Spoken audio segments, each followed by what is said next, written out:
fireworks ataupun bunga api berirama daripada pasukan yang pernah memenangi tempat kedua di Malaysian International Fireworks Competition.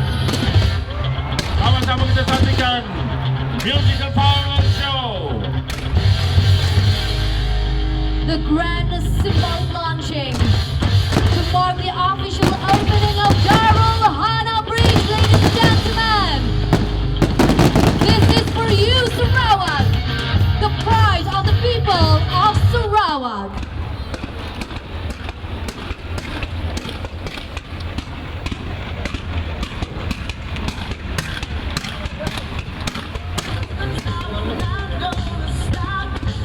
Lahirnya Darul Hana dengan iringan bunga api.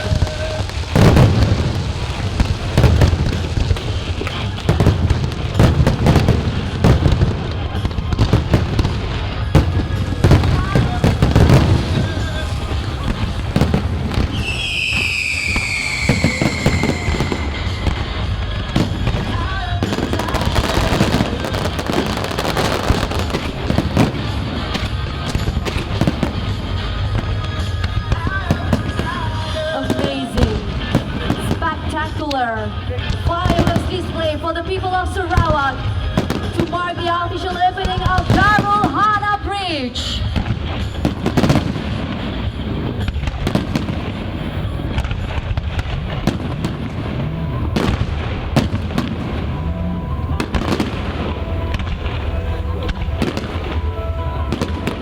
Darul Hana, satu lagi ikon yang baru dilancarkan. Terpegun hingga tidak terkata-kata dengan keindahan sambutan untuk Darul Hana. Malam yang penuh gilang gemilang, riuh dan juga zakir.